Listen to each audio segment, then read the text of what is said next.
We're ready to go live.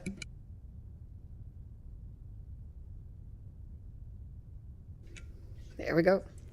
Good morning, everyone. Thank you for coming this morning to our CPED, Community Planning and Economic Development Standing Committee meeting of April 17th, 2025. My name is Kathy Daigle-Gammon. I'm Councillor for District 1, Waverly Fall River, Musquodoboit Valley, and Chair here of CPED. With us today, our legal assistant is Simon Ross Siegel. Our legal counsel is William Hatfield. And with Parks and Rec Executive Director, we have Maggie McDonald. So we'll call the meeting to order and do the land acknowledgement that the Halifax Regional Municipality is located in Mi'kma'ki, the ancestral and the traditional lands of the Mi'kmaq people. The municipality acknowledges the peace and friendship treaties signed in this territory and recognizes that we are all treaty people.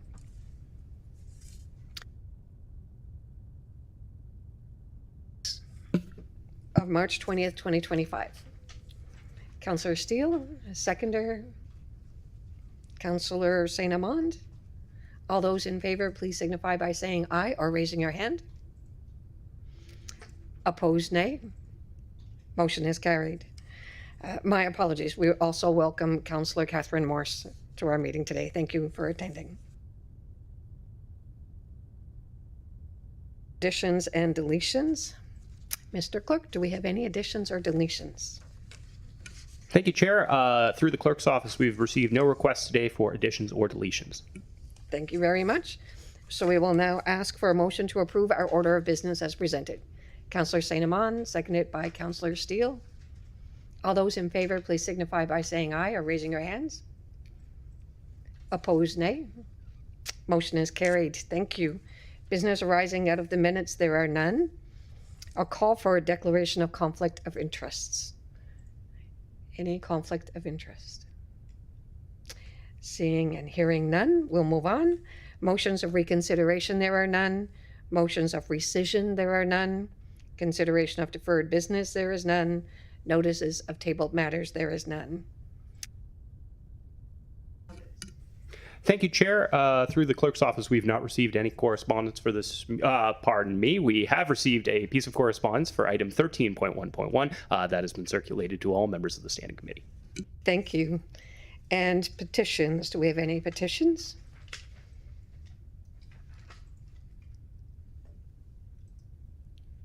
No petitions? None? None received through the clerk's office. Thank you, Simon. We'll now move on to our presentations for today. 10.3.1 is with the Nova Scotia Heritage Trust, proposal for strengthening the built heritage protection. Soraya Arabic, who is the president of the Nova Scotia Heritage Trust, to come forward and present. Our presenters do have a nice slideshow for us.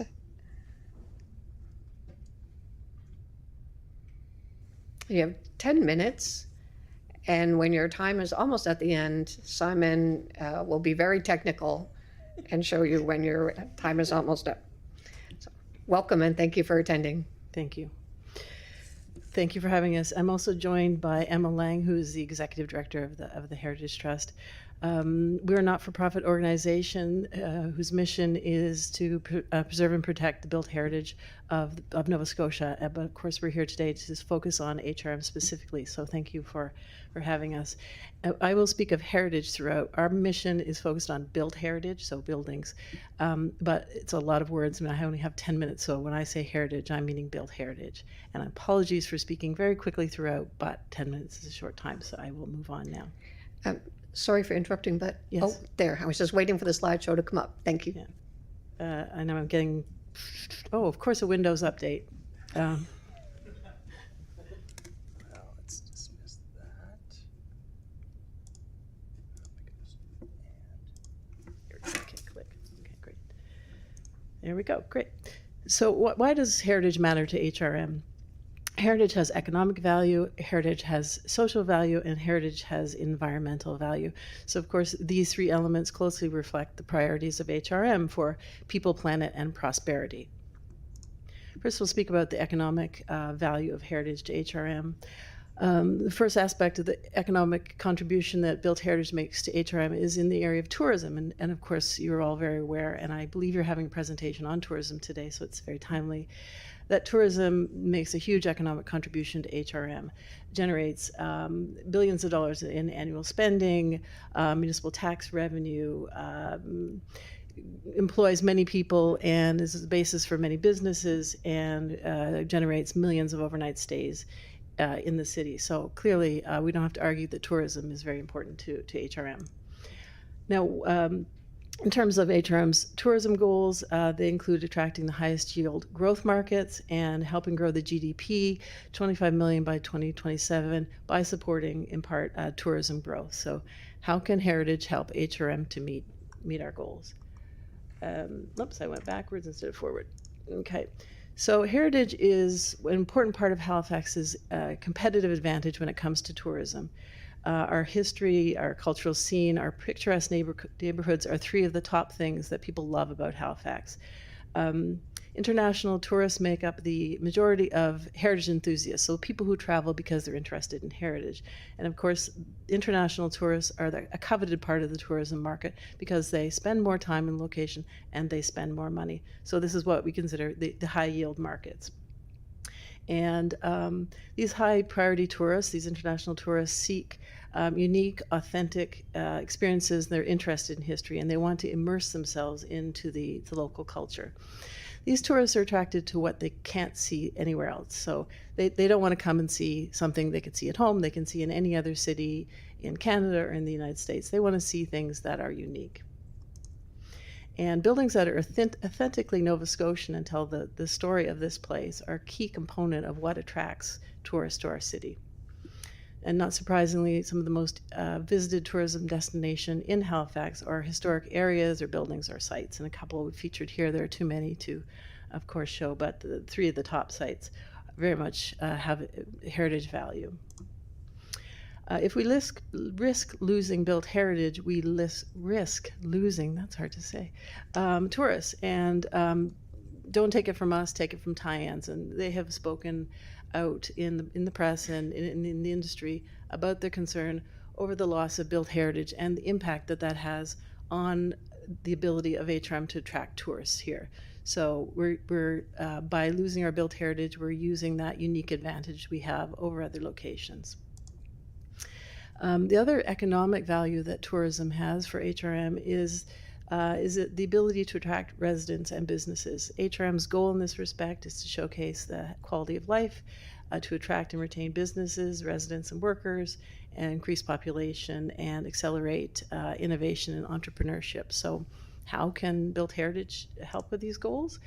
Our Built Heritage, the quantity and the quality, and still the price, although interestingly, updating this, our competitive advantages in terms of the price of our heritage homes is narrowing as it gets more expensive to buy homes here. But still, it is a competitive advantage over other locations in attracting people to live here.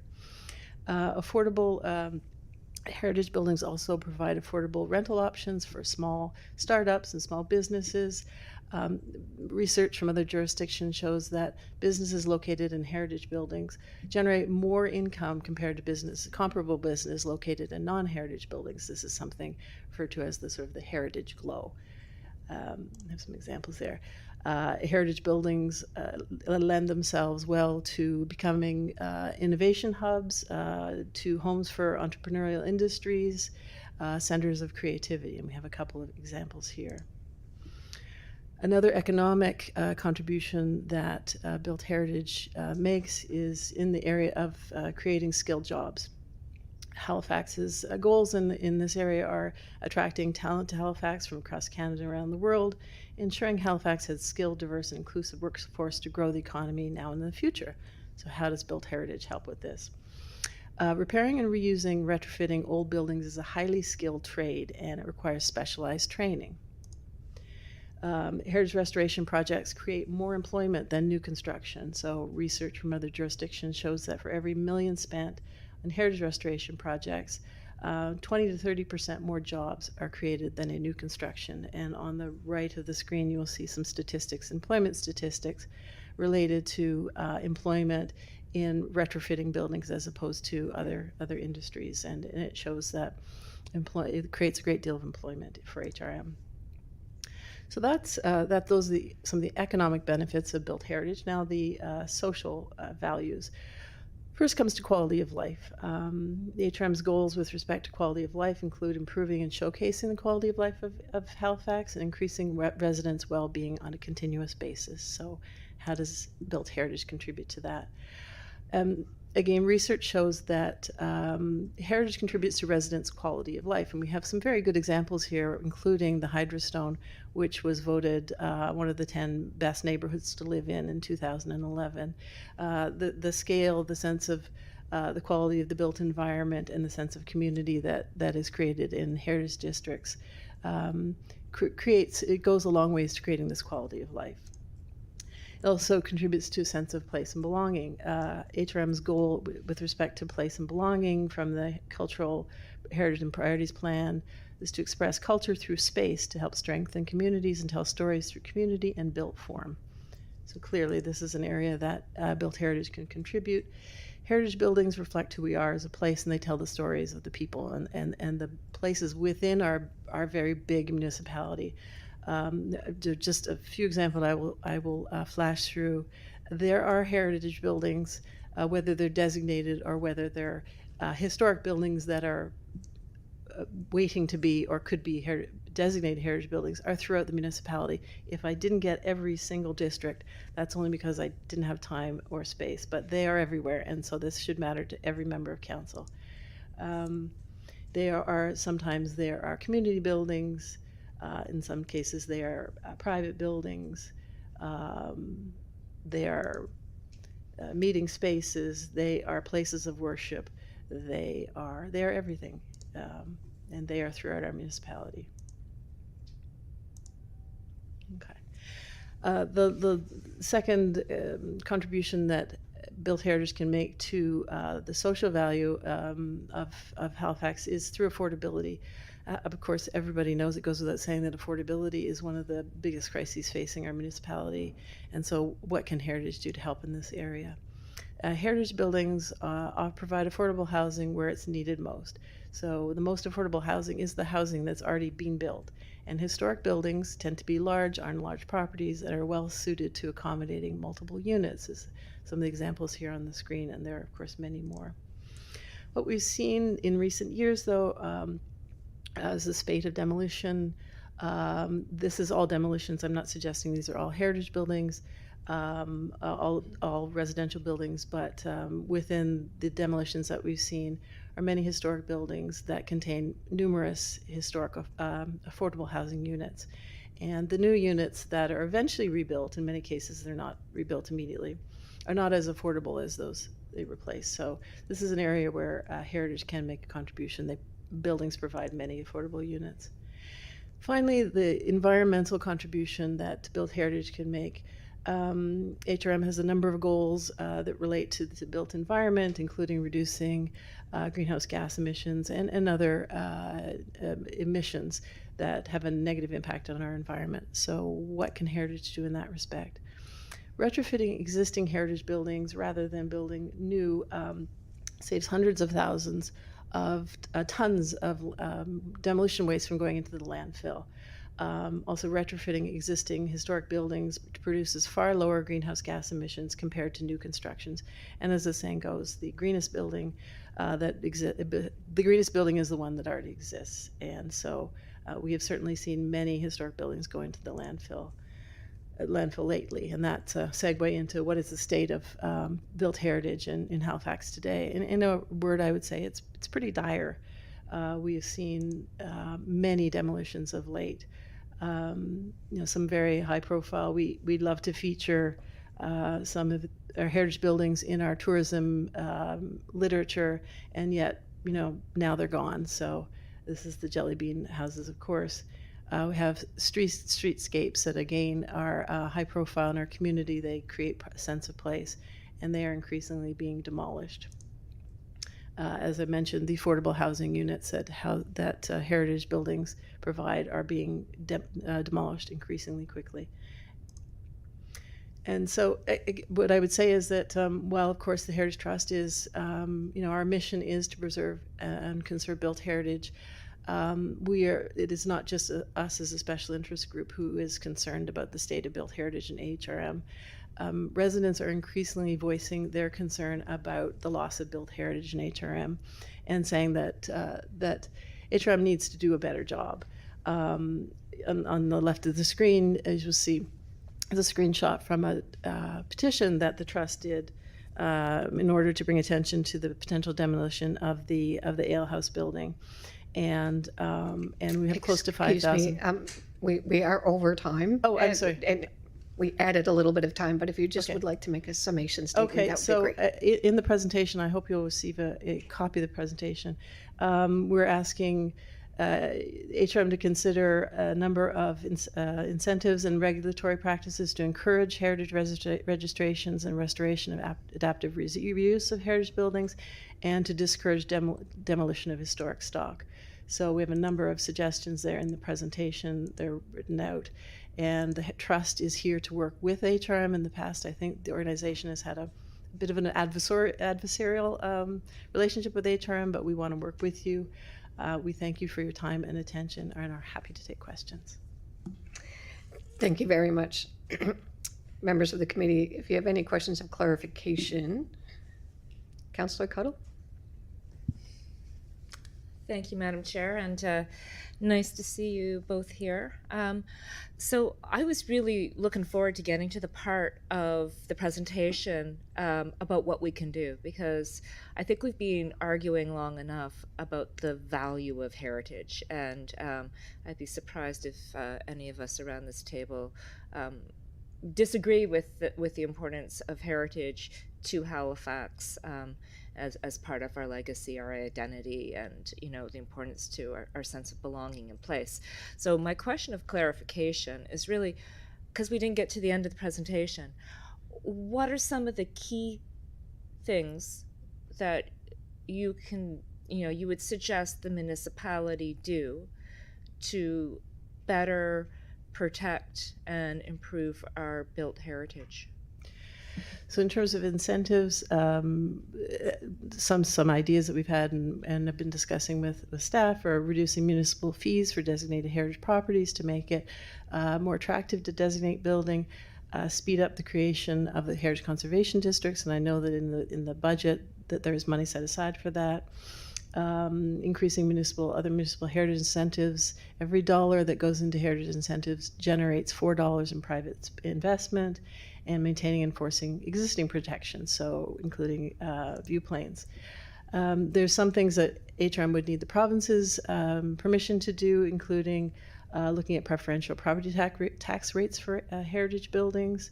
Some of these suggestions are looking at preventing the continued demolition of historic buildings, so requiring property owners to have building permits in place before demolishing, so we don't have the empty lots like we do on Roby Street, increasing tax rates for empty properties where owners have demolished existing buildings and left them empty. And then this again is something that rests with the province. The Heritage Property Act, which governs designated heritage buildings, is a very flawed piece of legislation. It allows designated heritage buildings to be demolished after a waiting period, whether it has been granted the building is de-designated or not, or deregistered. We're the only province that has that. The province has said they're not moving on this, it's not a priority, but they said that they would entertain asks from municipalities to change the legislation if it is a priority. So we would ask HRM to request that the province look at some of these changes. Thank you. My pleasure. Thank you for the question. Thank you, Councillor Steele. Councillor Cuddle, Vice Chair Steele.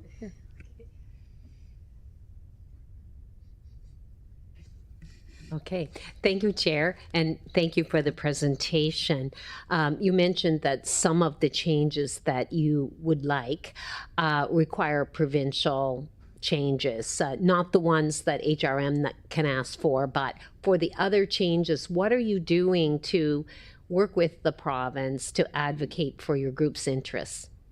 We have made a similar presentation to the province and to the minister. At the time, the minister changed, and we're going to be setting up another meeting with the new minister. And I think we had a very good reception. In fact, I believe the comment was it was the best presentation they had ever had. And so, but yet, what we've heard since is that they're looking to municipalities to advocate for changes. And so that's why we're here today, to say to HRM, you carry a big stick. So if HRM will start the ball rolling with the province, we hope to get their attention and get some of these changes made. I have a follow-up question. Absolutely. Possibly for staff, but I'm not sure. So are we aware that the province is looking to us to request these changes? And I know that may not be a fair question. Yes. Yes. Through you, Madam Chair. No, I'm not able to answer that question. Unfortunately, we'd have to take that away. Okay. Thank you. Thanks. Thank you, Vice Chair. And, oh, my apologies. No, That's okay. I was just going to add, so in our presentation to the province, we did sort of flip these around and say we would, our ask of the province was to entertain asks from the municipalities for these changes. So they're aware of it from that perspective, I would say. Thank you. Thank you, Vice Chair Steele. Councillor Morse. Thank you, Madam Chair, and thank you for the presentation this morning. This is very helpful. I'm just wondering if you could give us some context of where Nova Scotia fits nationally when it comes to protecting heritage. I have the sense that we have a lot of, compared with other provinces, we have more heritage to protect and perhaps fewer resources to do it with. And I'm very conscious of, HRM wants to do more on heritage protection, but our budget's about 15 times smaller than the province.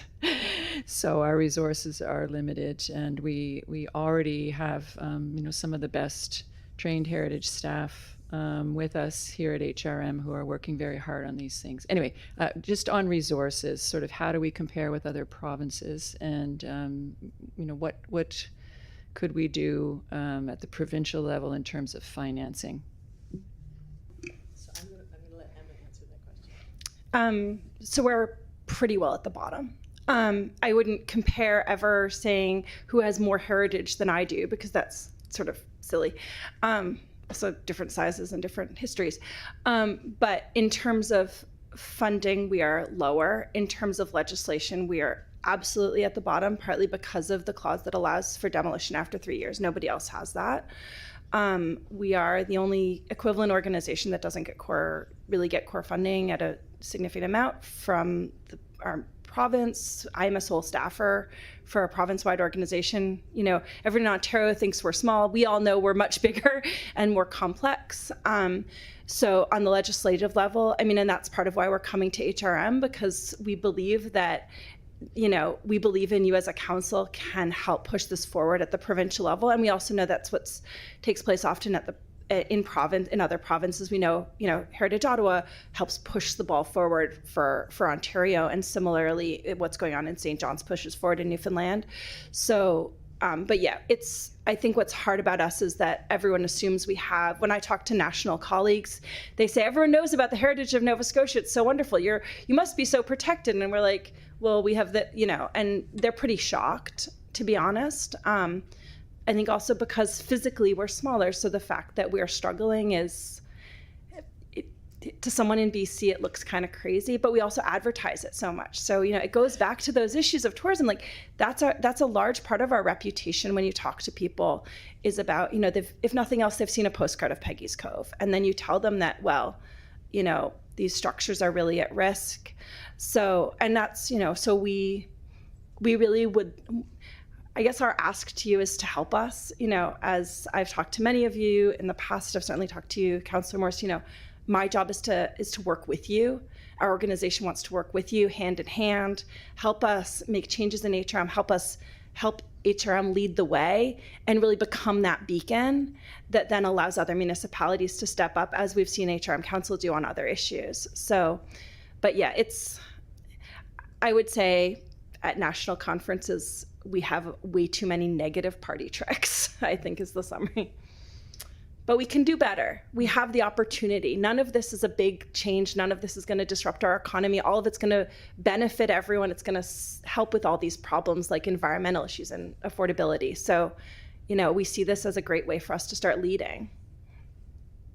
Okay, do I have a bit more time?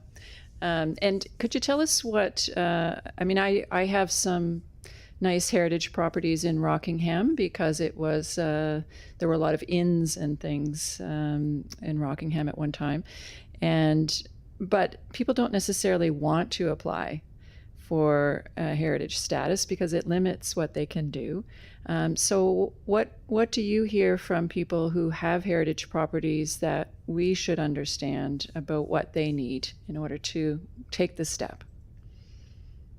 Yes, there are lots of misconceptions about what heritage designation means, and we're actively trying to work on that, send a more positive message, because in some cases, of course, with the ability now to negotiate heritage development agreements, in fact, property owners can do more with their property than Yes. they would be able to under existing planning bylaws. So I would say that we're trying to send out the message that it doesn't mean that your building is frozen in time. It applies to the exterior of the building, not to the interior of the building.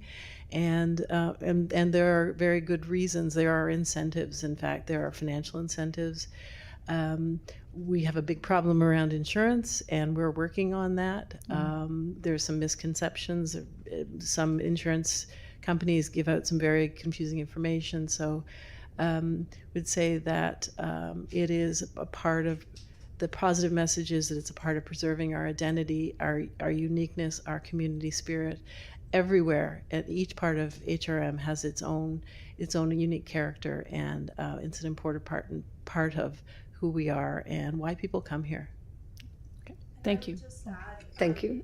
With the suburban plan coming on deck on my to-do list for the next coming weeks is reaching out to all the heritage organizations, the smaller ones across the area encompassed by the suburban plan. We run a workshop on why registration matters, the benefits of it, and that will be, we're going to hopefully do some of those in those suburban areas in the coming months. We consider heritage structures, we don't draw a line on what counts. I live in a heritage home in Fairview. It's not what someone would think of as a typical heritage home, but it is a heritage home. And someday when I have slightly more time, and it's not busman's holiday, I will be looking to register it. But it certainly is eligible for registration. So I think, and we see also the incentives are really helpful for people in our community who are struggling, seniors who might want to stay in their in home, but they're struggling for a new, this is why these small grants, they really reach out. We know that, they're a way that we can support our community members. They're the way that we can get help with equity across the municipality. And they also allow people to celebrate. Every community has so much excitement over the value of their community, even if they're communities that people often forget about. Very good. Thank you very much. Thanks very much. Thank you, Councillor Morris. Vice Chair Steele. Thank you, Chair. I'm kind of thinking about a possible motion on this. So should we wait for further discussion to see if there's any other discussion before I bring it up, or? There are no other names on the list. Okay. Okay. You might want to talk with staff before you bring forward a motion, but you're absolutely can do that, yes. Well, okay. So I can do it or not? Oh, okay. Okay, so it's pretty innocuous. That Regional Council direct the CAO to prepare an information report, and this is where it gets wordy, on current and future action that can be undertaken to further support built heritage. Something of that ilk. I have it written down, Simon. Would you like it? Yeah. Is there a seconder for the motion? Councillor Cottle seconds. So now we'll move to discussion on the motion. Councillor Morse. I think we do need a motion. I'm wondering if we need a specific reference to the legislation, recommendations for legislative changes to the province, because I don't think we'll get too far unless we address that. That seems to be a big barrier right now. So that I would just suggest that we have a reference towards specific changes we want to see in the provincial legislation from HRM's point of view.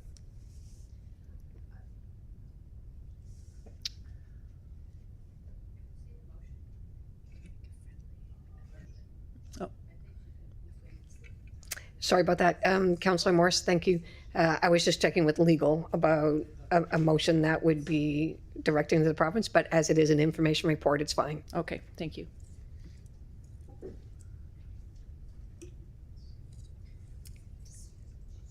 So you still have the floor, Councillor Morse. So maybe I'm asking for a friendly amendment, or maybe that, yeah, okay. Yes, okay. We're going to look at the wording first, and then we'll discuss whether it's friendly.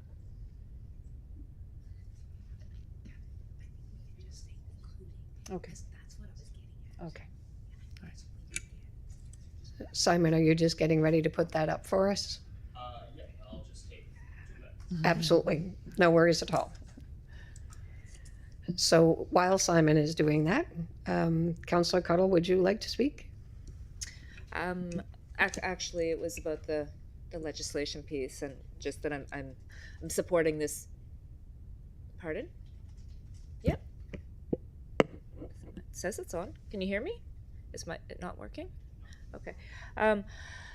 Yeah. No, I'm just in support of this motion because I too would like to see and understand what we're doing in regards to that legislative piece, what actions we have taken. I know we've taken actions in the past in asking for changes to the Heritage Act, but what are we doing now, and where do we see the next steps going in the spirit of supporting what our presenters have shared with us today? Excuse me, Councillor Cuddle, if you could just raise your mic. That was the issue. It was hard to hear because the mic was too low. Thanks. So I see no other names on the list. So we're doing that. Yep, we're just waiting for it to come up. Yep. Yep.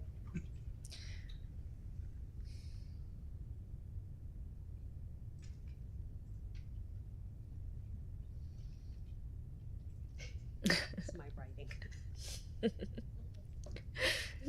It's all the crossouts. Turn my mic off now.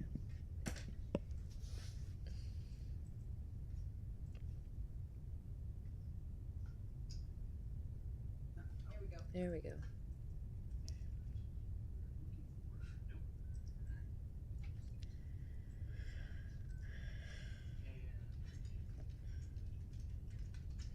So our friendly amendment, just want a bit of clarity on that.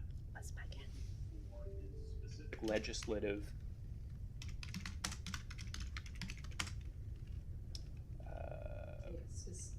Specific options to change the provincial legislation.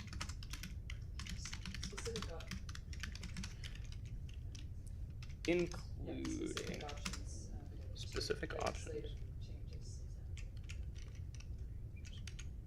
in provincial legislation regarding heritage protection. I think this is kind of where we're aiming at. So Simon? Mhm. Still don't see the edit being suggested. Still don't see the motion. So It's up on the screen there. our legal counsel is going to have a suggestion there on that? Yep. William? My comment is simply just to add something along the lines of request changes to provincial legislation regarding heritage protection, as we'll have to ask the province for any of these changes. Yes. That's a good note. We'd like to tell them what to do, but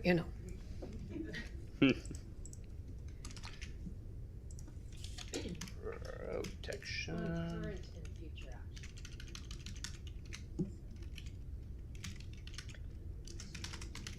It's always fun when you're wordsmithing on the right. Current and future applications.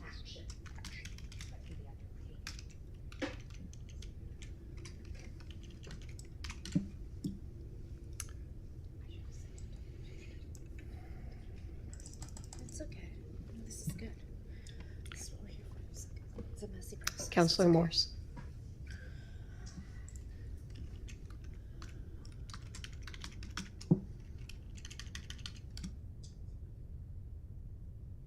I think that looks fine. Yes. Thank you. Thanks, everyone. So if it's a friendly, is it a friendly, do we need? Vice Chair Steele. I would just ask if it's confirmed that those changes are friendly. No, there's a few things that need to be edited. Sorry, it's current and future action. Because we want the information report to say what we're already doing, just so it gives the full picture, the full context. Yeah. Yeah. That can be undertaken to further support. Yeah. Current and future.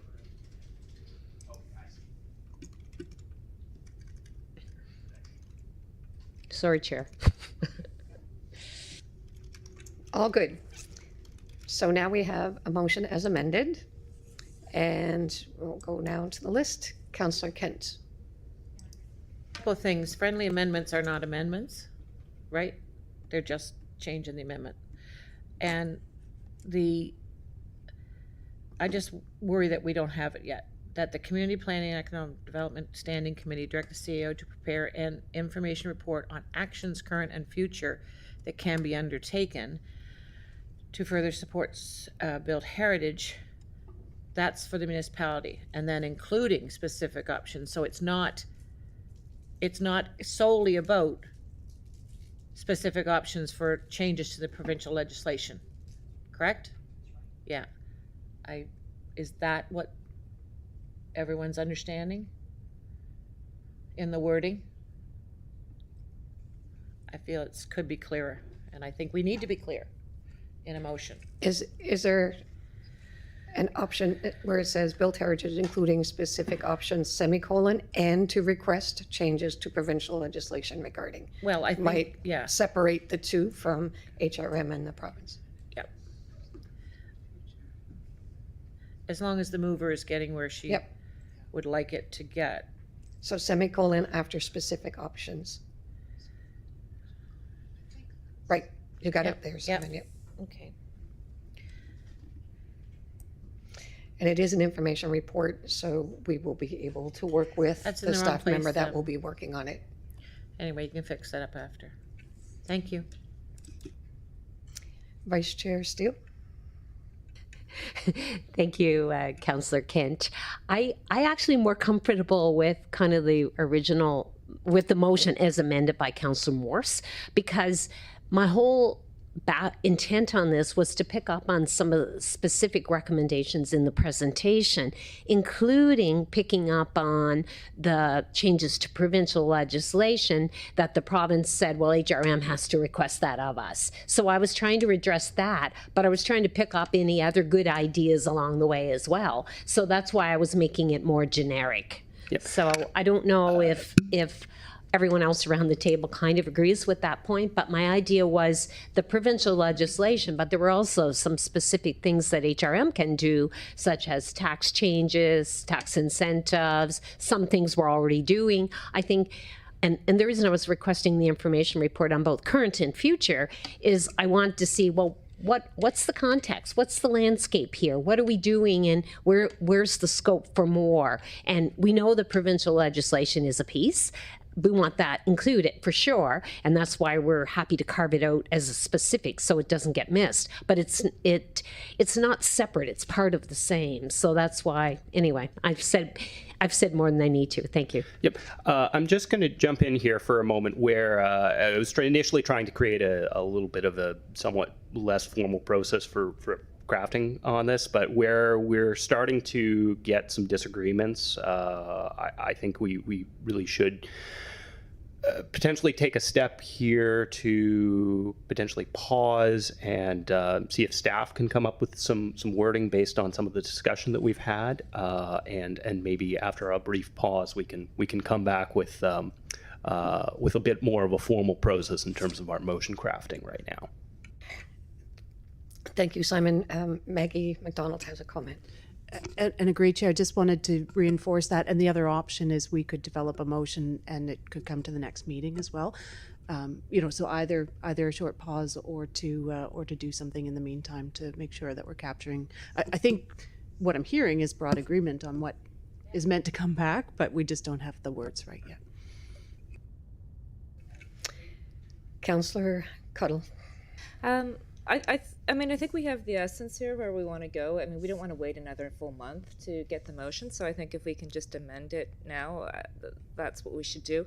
I think the placement of the semicolon there is a little off because the specific options relate to requests for changes in provincial legislation. If I understand Councillor Morris's amendment correctly, or sorry, not amendment, but friendly change, it's really about what are some specific options for us to consider in asking for provincial changes to provincial legislation. So I too agree with Councillor Steele with how it was originally amended. That semicolon, I don't understand it. I'd remove it. Well, why don't we remove the semicolon? My English professor is rolling around in my head. Okay, and if the mover and the seconder, this is the motion that they would like to see voted on, then that's what we will do. So, seeing no other names on the list, we'll call for the question. Question. All those in favor, please signify by saying aye. Aye. Opposed, nay. Motion is carried. Thank you very much. And to our presenters from the Nova Scotia Heritage Trust, thank you very much for attending and presenting today. We appreciate your time and your presentation. And now we'll move on to item 10.3.2.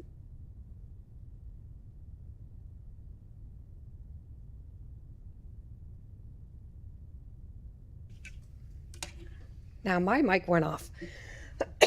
Technology is working well for us today.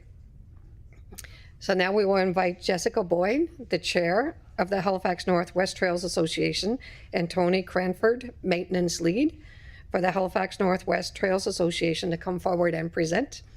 You also have a slide presentation for us, which is wonderful, and a handout which we received. So you have 10 minutes after Simon gets us all set up.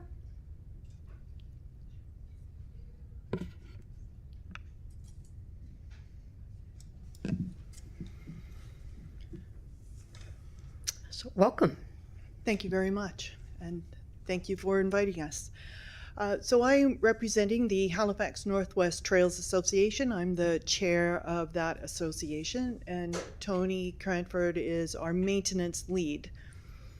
And we would just like to present our reasons to be in opposition of building a pickleball facility in the Mainland Common Park passive area. The Halifax Northwest Trails Association builds and maintains trails in Clayton Park and other areas. I'll show you a map. We have recently built a small section of our trail system, and we had an opening ceremony just 3 months ago, January 26th, that was attended by Councillors Steele and Morse, as well as our newly elected MLA, Adegoke Ferrare, and our MP, Lena Metlej-Diab. So it was a very lovely event, and we have learned that this whole trailhead that you see in this image and much of the forest is planning to be demolished and have a very large pickleball facility installed. And we would like that not to happen. The pickleball facility would be, well, we don't know exactly, proposed 6 to 8 courts, maybe twice that. It would destroy the new trailhead here at the BMO Soccer Center, 210 Thomas Riddell Drive. It would very drastically harmed the goodwill of our volunteers that worked a lot of manual labor over the past year building the trail, as well as the many years it took to plan and fundraise for it, as well as irreparably damage the last large intact area of green space in Clayton Park. Halifax Northwest Trails is not for profit. Volunteer-run group. We've been building, maintaining, and advocating for trails for 20 years. Our active transportation and recreational trails are on the western side of Bedford Basin, so Fairview, Clayton Park, Rockingham, West Bedford, South Bedford, and it's as you know, a very large and growing area. Lots of residential developments, many newcomers, many families, many and more large apartment buildings. So the green space is really important for these people that live in these large apartment buildings. Thousands of people use these trails every day. We do this through volunteer work managed by a volunteer board of about 6 to 9 people. We meet monthly. We receive a $5,000 annual grant from you, HRM, Parks and Recreation. It's administered through Transportation and Public Works, so $5,000 isn't a lot. $2,000 is for our operations functions, so insurance and websites, and $3,000 is for maintenance activities. We get a lot of help from Parks and Recreation, including they've been delivering piles of wood chips to us from their works twice a year now, which we spread on one of our trails to maintain this lovely wood chip trail. So hundreds of volunteers and volunteer hours are required to keep these trails working at a level slightly better than Parks and Rec can manage on their own. So the deal is that we, using our volunteer labor and this little bit of money, we can increase the quality of the trails for our people and advocate for the use. I want to specifically talk about the Mainland Common Park passive area, which is shown here. This is the high school. Here's the soccer center, a baseball diamond. The pink area is a trail that's existing, and the green area is a new trail. So this was set aside during the development of the Mainland Commons as a passive area. The area surrounded in yellow is 23 hectares or 57 acres of Acadian forest with bogs and wetland plants. Many animals, deers and squirrels, birds. We've seen a lot of pheasants there and snakes. There are a lot of large surface bedrock outcropping with the particular plants that grow in those areas. It's also surrounded by dense and growing population, so many homes around here. This gray area is slated for very large development by the Farris Group in the next few years. And we are very interested in making this area available for the newcomers in this development, but also to protect it as an intact, or as intact as it can be. So this trail in pink is our Mainland Common Park Loop Trail. It's a wood chip surface that we built in 2005, 2006 we didn't build it ourselves. We fundraised and organized it, but HRM Parks and Recreation did the actual work. It was built 20 years ago now, and it's about 1 kilometer loop. It's really a lovely trail, and I'd love to show you. It covers less than half of the park, So it just covers this area. And a few years ago, we thought, well, why not extend this trail system into the rest of the park? And so that's what we did. And the reason that we want to extend the trails is to, the benefits of nature. I don't think we have to explain. Nova Scotians love the forest, physical health, mental health, nature, quiet. You can, in the middle of the city, you can go in there and see deer and listen to birds. It's used by all ages, abilities, economic status.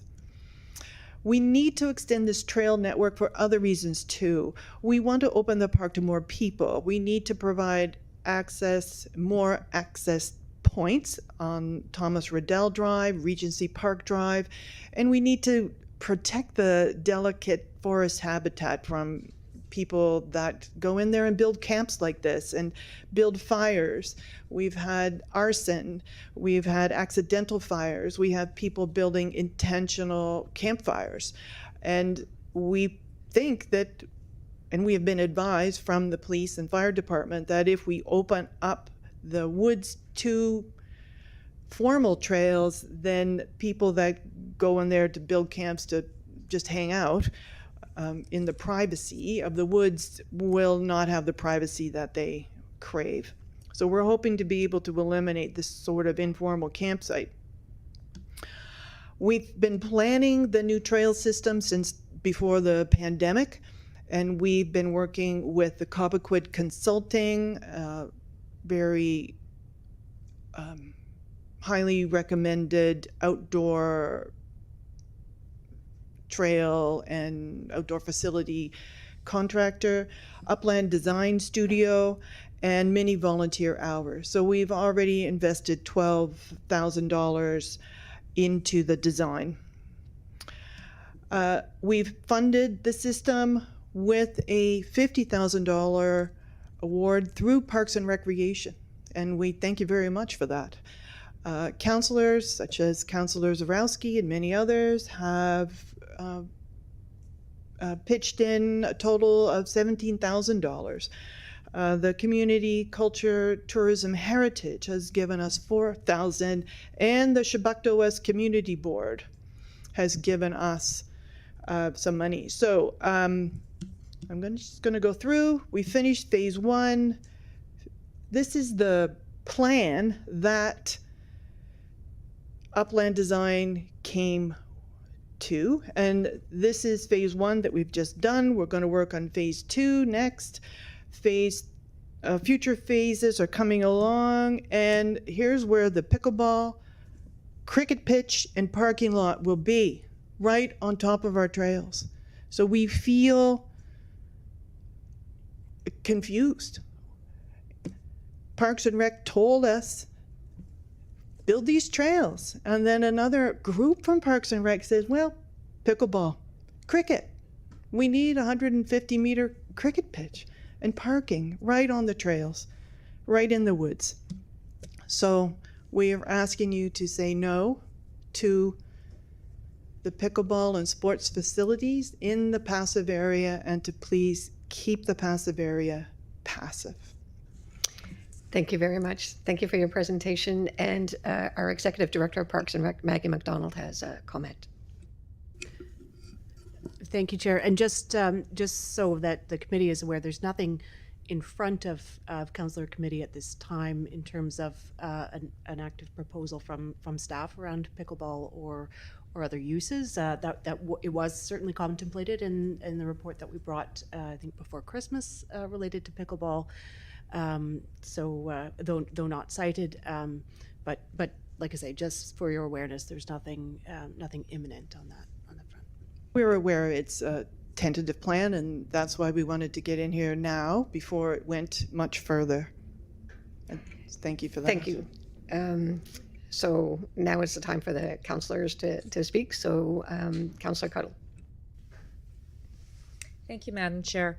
And thank you for the presentation. I think often we get focused on our own districts, and so I always appreciate learning about what's happening in other places, and wasn't aware of the extensive amount of work that has been put into the trail system here.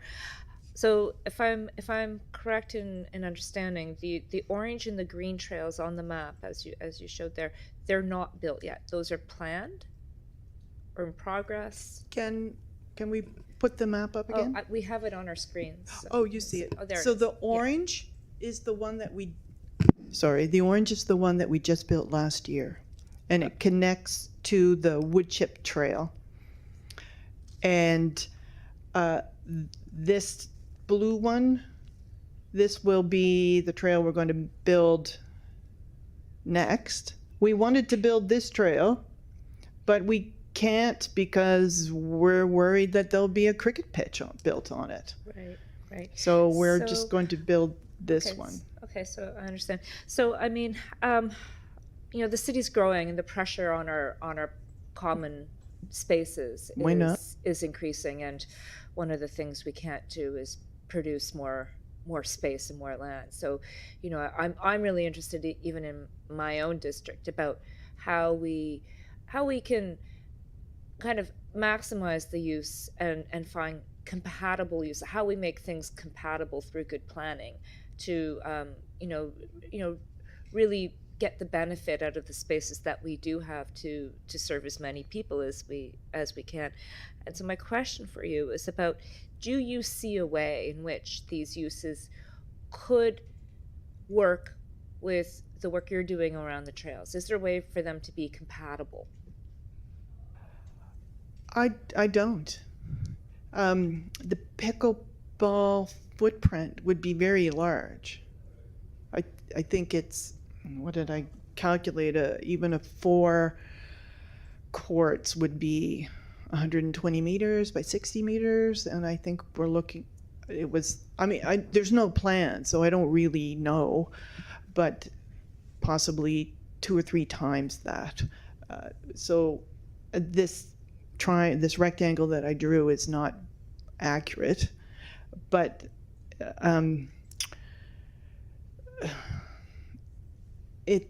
it would damage the integrity of the forest. I mean, obviously we could put the trailhead back a bit, but on this side there's a bog, on this side there's a big hill, so it would, it would make a big difference to the forest, and it would nibble away as we see the common on the peninsula being nibbled away.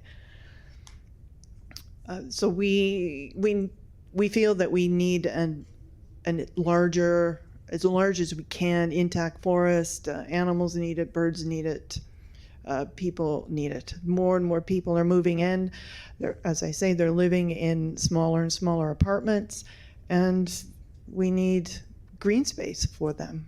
And I understand we need recreational activities and organized recreational activities, and I know HRM needs a cricket pitch, but I don't want to get into an argument with the pickleball people, and I don't want to see recreational people arguing about land. All right. So I mean, as I think we move forward and consider these uses, like making sure that everyone's engaged and voices are heard and consideration is given to the different uses. I think that's important. Thank you for coming and presenting to us today. Thank you, Councillor Cottle. Vice Chair Steele. Thank you, Chair, and thank you, Jessica, for being here today. I have a couple of questions. One, you mentioned usage of your trails. Can you just speak a bit more about who uses your trails, what the profile of your users might be, and also, have you seen, I'm always really curious. I live right on this trail, full disclosure, or on one of these trails. And I'm always curious to know if the volume has increased a lot since the pandemic, because I know everyone was driven to these trails when some of the parks were closed, and it seems like the usage is still much higher than it was. So maybe you can comment on that. And then I do have another question. I may need to come back for it. I'm going to let Tony speak.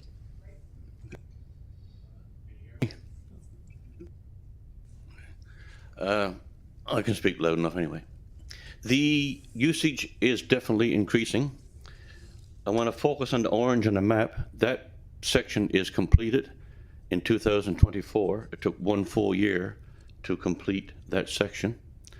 The usage increased so much that it started to increase even before that section was completed. While we were working on the trail, the usage was increased. The reason it increased is located next to Halifax West High School with 2,000 students. Some of them used that trail to go to school, to go home from school, and also lunchtime to go back and forth on foot and bicycle. So it gets used by people who jog, people who walk, and people who use bicycles. We made it to a standard that it's more accessible to more folks. It was built by a small group of volunteers, and we did it all manually. The reason we chose that particular for a trailhead at 210 Thomas Riddell Drive was because that was our plan. We wanted to increase usage in line with the active transportation plans. It's in an area where there's a high urban population of Regency Park Drive, which is also going to see in the very near future a tremendously large development with an increased population of an extra 1,000 or more people living on that street alone. So the reason that trail makes sense, it's actually becoming the main trailhead. Previous to that construction, 69 Westridge Drive was the main entrance to the park system. But since we built that trailhead at 210 Thomas Riddell Drive, which is the BMO parking lot next to the bus stop and the crosswalk that goes to the school, it's a high traffic area for foot traffic as people go back and forth to school, as they go back to the soccer place. And most of the users during the work day are a combination of adults, some of which are seniors, and students in the younger demographic. So we are getting usage from all demographics. We're getting some people with limited abilities physically, with various physical limitations, but still some with, the use of mobility devices. So there are people using that trail system, not only in greater numbers, but a wider range of abilities. And I think that's the important thing for accessibility. The particular location of 210 Thomas Riddell Drive is most directly under threat from any of the sports facilities because the proposal for the pickleball is very close and would actually destroy part of the work that we just completed and opened officially a few months ago. We have a long history of excellent relations with the Parks West team. They support us not only with our regular maintenance, but with our plans to expand. We get grants for our regular maintenance. We get an extra one to do new construction. So the network of woods in there needs to be accessed from that point. That point is critical for any of our plans that we want to do in the future because it's the easiest and most direct access point to the forested area. So that's why we want to get our point across in the early stages of the various considerations. And our philosophy is that if we came now to make a presentation, we could influence decisions in the earlier stages and have better outcomes. Thank you very much, sir. Thank you, Vice Chair Steele. Councillor Kent. Thank you, Madam Chair. Thank you very much for coming in. I have a tremendous amount of respect for the work that you do. The volunteerism, the amount of equity, sweat equity that is put into these trails is is commendable, but also really vital to trail development in HRM. I have a number of trails in my district that have been really spearheaded and virtually built by the residents that live in the area. So thank you very much for that. Now on to the tougher stuff. Pickleball is demanding a lot of our attention here at council. Say it lightly. But it's also a growing sport for demographics that we haven't seen that kind of dedicated space to, which is mostly our seniors or people in later years, where when our bodies start to slow down, we need to provide activities that they are excited about, are committed to, and available, accessible to them in their communities. And I can see that in pickleball. It requires a lot of resources right now, I believe, because we don't necessarily have a plan for how our municipality would grow into this sport. I love that you're coming here in the early stages, and I'm so glad that we were told that it's not at council yet, or it's not coming right away, because this is the time to start having those conversations. And I hope you already have some. You didn't mention that you already have, but I'd like to think that you would have been engaged. So I agree with you in the respect of nibbling away at natural forested spaces. We do have to preserve those in this municipality. But I also agree with my colleague that around her question around being collaborative and finding compatible spaces. I'm not convinced. I have had regular meetings with folks who have come forward, whether they're just constituents who play pickleball or the strong advocacy of groups that are spearheading a lot of the energy that our staff are putting out around where to locate pickleballs in our communities. They're showing up in asking for spaces within parks that are, fully surrounded by residential areas, which can be quite problematic around the noise.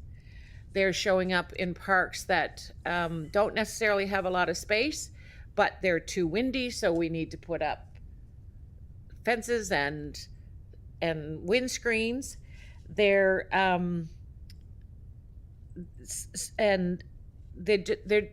really something that I think we can find space for in our municipality that allows for the sport to grow in a way that works with our stakeholders.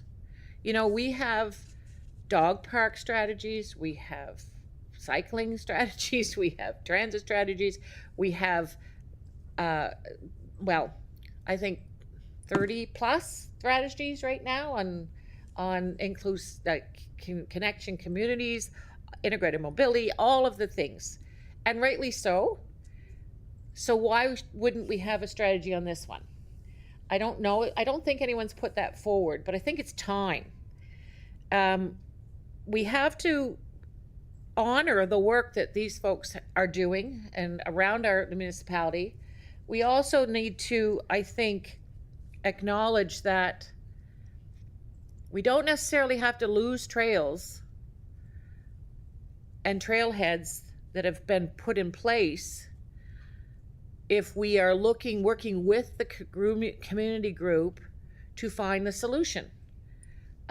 If community groups have already built something and as new as in the last year, if a pickleball court is going in that area, then perhaps their efforts should be compensated by way of helping find the other space where it continues to work for them.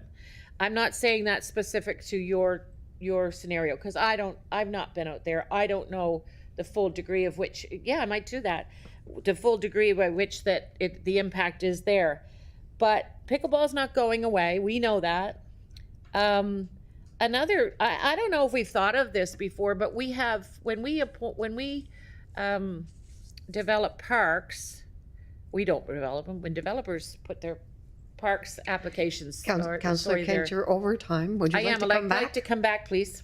Thank you. I was waiting for you to finish the sentence. I but- appreciate it. Thank you. Okay, thank you very much, Councillor Kent. Councillor Purdy.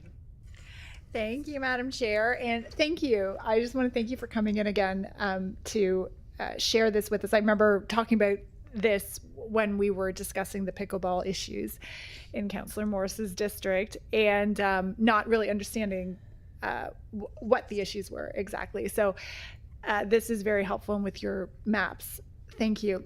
You know, groups like yours, we cannot underestimate the value that you have given to our municipality. I know in my district, the Cole Harbour Parks and Trails Association, they are amazing. They are excellent. They keep our trails in such high class condition, and they are, I mean, nothing is too big or too hard for them. So I just give kudos to all of you. Our trails are special. I'm a huge user of my own trails. I'm there almost every day of the week. So there's something very special and unique about a natural habitat, about a trail, a passive use of recreation. And so I just want to say that, and I value that, and I think that that is a very big consideration, that as our municipality has grown, and we do need to offer active recreation options to our folks, there's a real conflict of interest, I think, in putting them both together, as you've pointed out today. So I was just wondering, Maggie, are there other locations in the municipality that these ideas are being looked at, or is this kind of the only one right now, even though nothing formal has been done yet? But are there other options being looked at, and how would that happen? Through the chair to the councillor, in terms of sort of the specific uses mentioned, the pickleball and the cricket, for cricket, we're looking at as many options as we can. It's very difficult. There is a large area that's needed.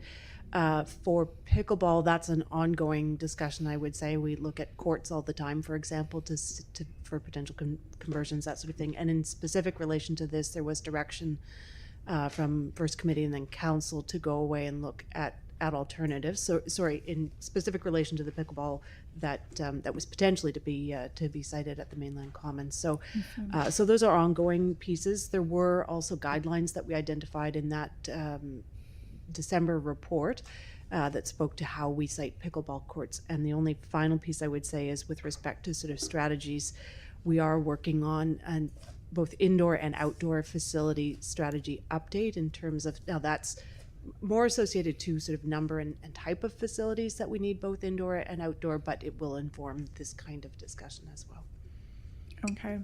Okay, thank you. Is there a timeline on hearing back from that report from December, or the direction given? Through the chair to the councillor, I don't think we necessarily had a staff report coming back. It was that we were going away to do that work. So I'll confirm with my team where I know they have been working on that, but I'll confirm with them where we stand. Okay. Yeah. Thank you. All right, and thank you again. Such important work. Yeah. Thank you, Councillor Purdy. Councillor Morse. Thank you, Madam Chair, and thank you, Jessica and Tony, for being here today and for presenting, and for all the work that's gone in over the last number of years to make these trails so accessible to so many people in the Clayton Park area. I just wanted to talk a little bit about sort of the environment that these trails are built through. As you mentioned, it's very rocky, it's boggy. There's sort of a lot of specialized plants and habitats in that area.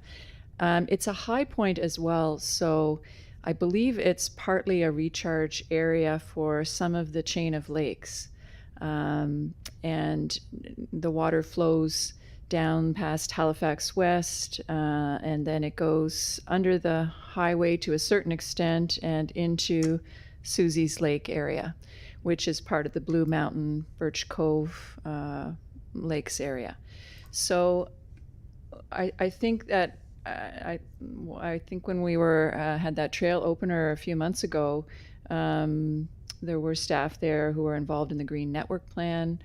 And so I'm just pointing this out because I think there are important ecological values in that area that the trails respect, and that are important for us to be aware of because of the broader importance of conserving certain recharge areas for watersheds and that sort of thing. So it is difficult when we have such a growing population, and that area, the Fairs development that you mentioned is kind of the tip of the iceberg. There are a lot of other housing developments planned for the Sobeys parking lot is going to have high rises. Seton Ridge is under development now. So there will be a lot more population in that area, and it's trying to balance all the different uses. But I think it is important to keep in mind when some areas perform a really key ecological service for our lakes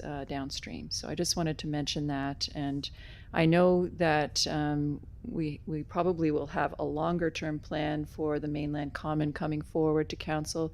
It's good to have you here so we can get your perspective early on, but we have a number of other reports and processes coming to council, facilities review, and a number of other related projects. So I'm sure we'll get more, but it is good to have you here today. Thank you.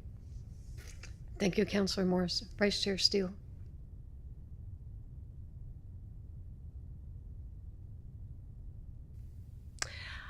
Thank you, Chair. And I'll pick up on Councillor Morse's comments. I know there was mention of the 2008 Mainland Common Master Plan. Maybe this is a question for Maggie. Wondering, I know that probably needs to be updated at some point. I'm not sure if the work is currently underway, and if so, when might that be coming forward? Through you, Madam Chair, I don't believe it's in our work plan for this year, certainly. So I would have to look at that and advise you. Okay, but I would expect that we probably might not move forward with, big changes to the Mainland Common area without updating the master plan. Would that be a correct assumption, perhaps, or?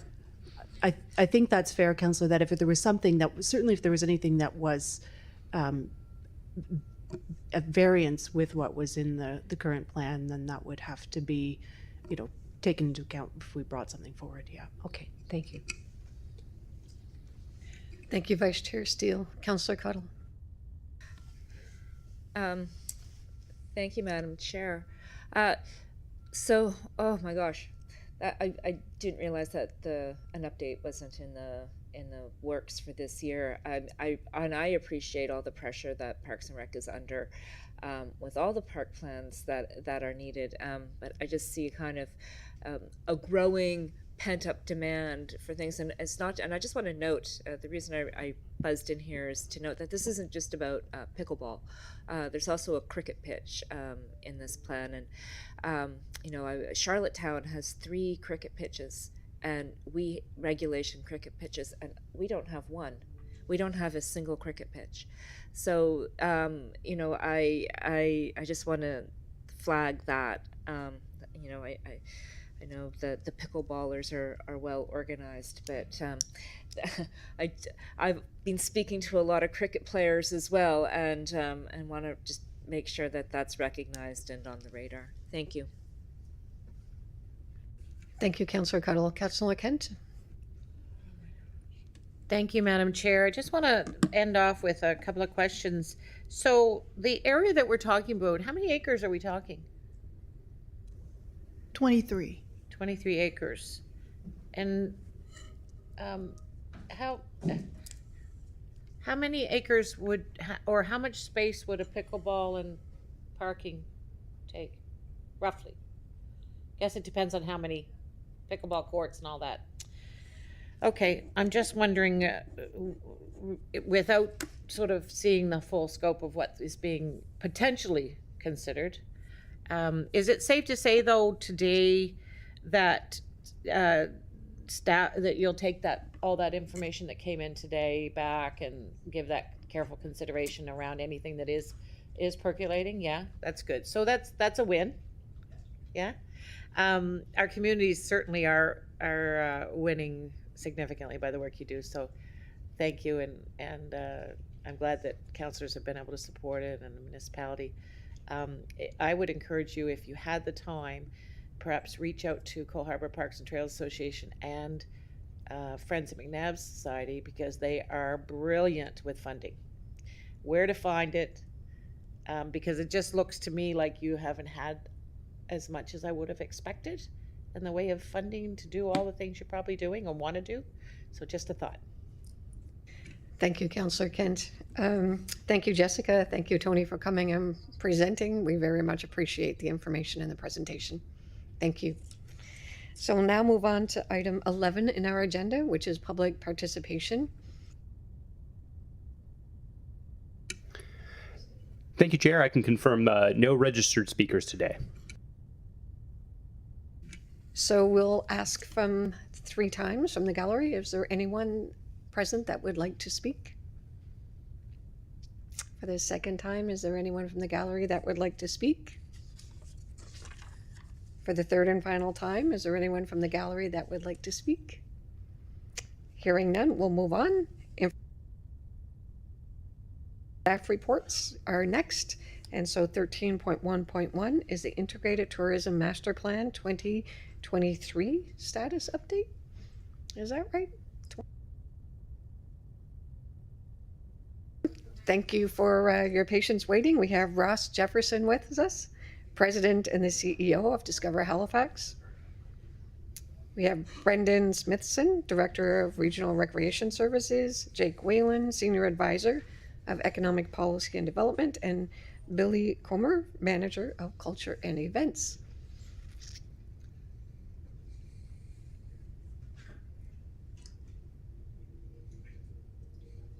So our mics are full. Welcome. Thank you. Good morning to members of this committee. Pleased to introduce myself. I am Ross Jefferson, President and CEO of Discover Halifax. I am here today to give you an update on the Integrated Tourism Master Plan 2030, and this is an update to the previous plan that was released in 2020. Before we start, I just want to recognize a few of my colleagues here. Brian White is joining us. He's the Vice President of Destination Development with Discover Halifax. Brendan Smithson is here with us from Parks and Recreation, a tremendous contributor and supporter to the efforts, and a partner. And we have Mallory Insignia and Sarah Reeves from Discover Halifax. And I'd like to point out Councillor St. Amand, Director on the board of Discover Halifax, Councillor Cuddle, a past director, and Maggie McDonald, current director as well. I know that this committee is well aware of the benefits of tourism, and I know that you are well aware of who we are as an agency at Discover Halifax, but for the record, we are the official designated tourism agency for HRM, and it's our mission to maximize the economic and social benefits derived from the tourism industry for the benefits of the people who live, visit, and invest in our region. And we do this by showcasing the best of our region to the world, and through collective impact, we seek to shape the sustainable future of our industry through good planning, investment, and design. And of course, we're not alone in this effort. We're proud to have a strong network of partners and agencies who work together on our collective efforts to grow our community and increase the prosperity for all residents. We're also very proud of the 800 members who share this mission with us and who reside all throughout HRM.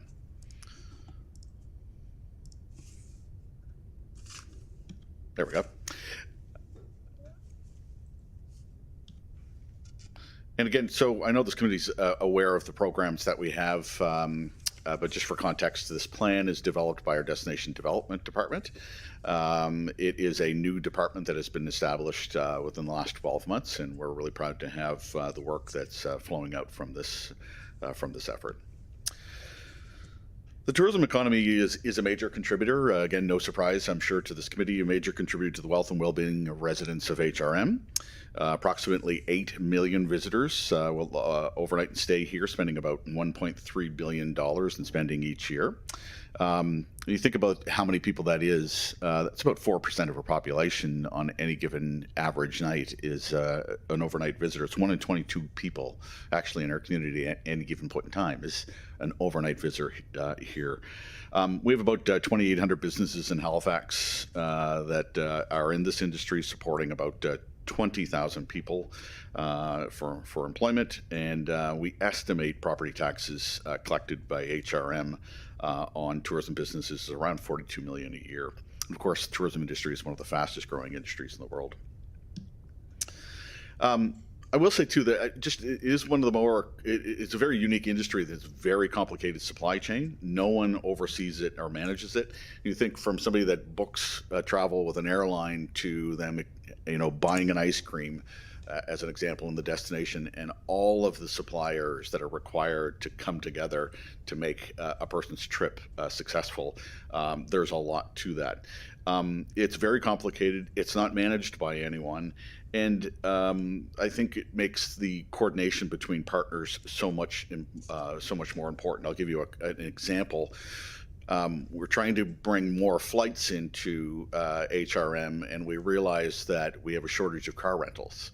And people were actually canceling their flights coming in because they can't get a car. So really understanding where the bottlenecks and the challenges are in the supply chain is critically important. We also really believe that the industries, we're going to grow whether we do something or not. This is a growth industry, but we have an opportunity to shape this industry, to grow it in the way that we want to see it grow in HRM. And that's really important for us.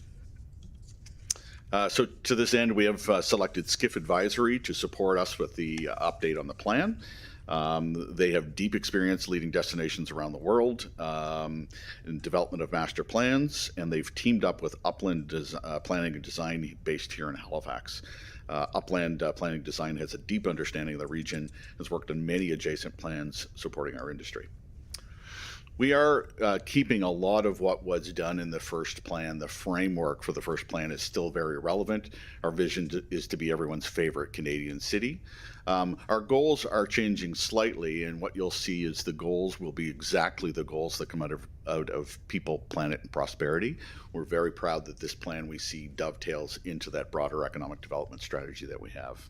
And we have 6 strategic themes that will be continuing from the first plan.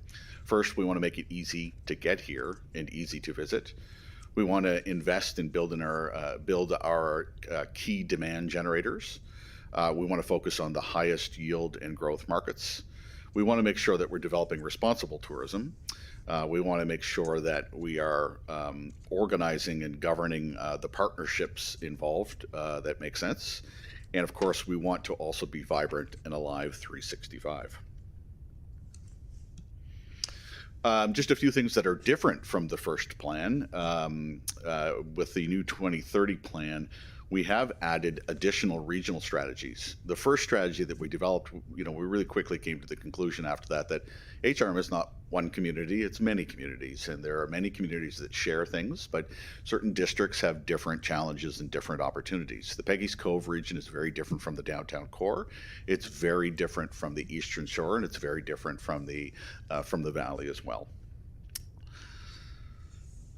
We also have a deeper technical analysis. I'll speak to a couple of complementary studies that we've done. And we have dedicated resources for implementation. Now with the dedicated office, we have some resources and staff to support the implementation, but we will be working, of course, and this plan is a plan for all of industry and all of government.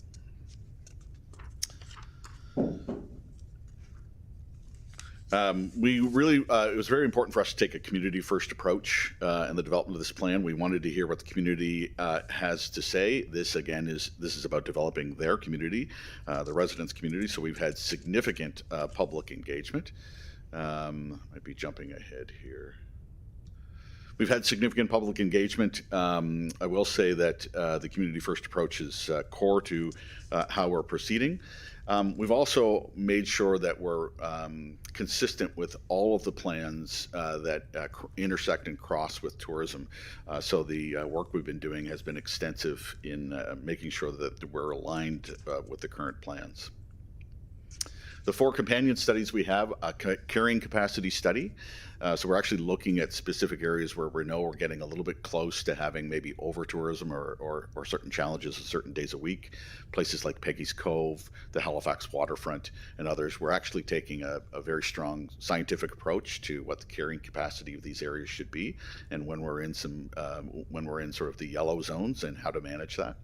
We've completed a cruise demand study. We've completed a car rental study, an accommodation study, and an accessibility study that is supportive and rolls up into this plan as well. We're also doing a lot of work in the event space with the creation of the new events office. We have a major events policy and framework that has been prepared. We are and have been working obviously with Parks and Recreation on an event and venue assessment. And right now finishing up, we will be finishing up later this year, a regional event strategy.